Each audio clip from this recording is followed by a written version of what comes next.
ជាងឯងថ្មីថ្មី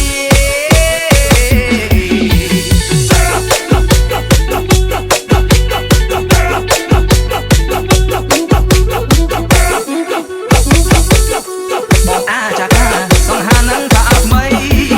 ជាអាចារ្យគឺហានឹងស្បែកជើងថ្មីប្រពន្ធតែងឲ្យថ្មីថ្មីនាងស្ដីថាកុំឲ្យបាត់ងាយបែបតែកន្លែងណាលយណាស់មើលតែស្រីស្រីអាចារ្យខ្ញុំអាចារ្យការលយណាស់មើលតែស្រីស្រីមានអីអាចារ្យខ្ញុំនៅសាច់ជ័យនាងស្រីនេះមិនដូរទេ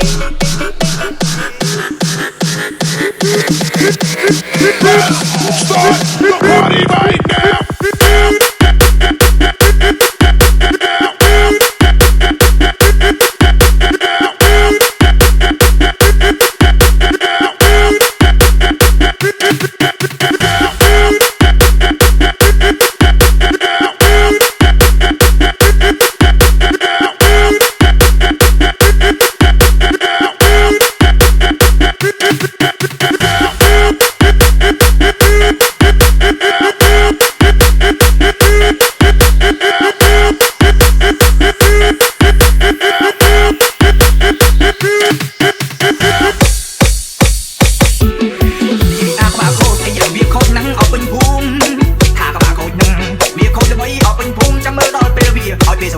វាបឡំតែស្អីស្អី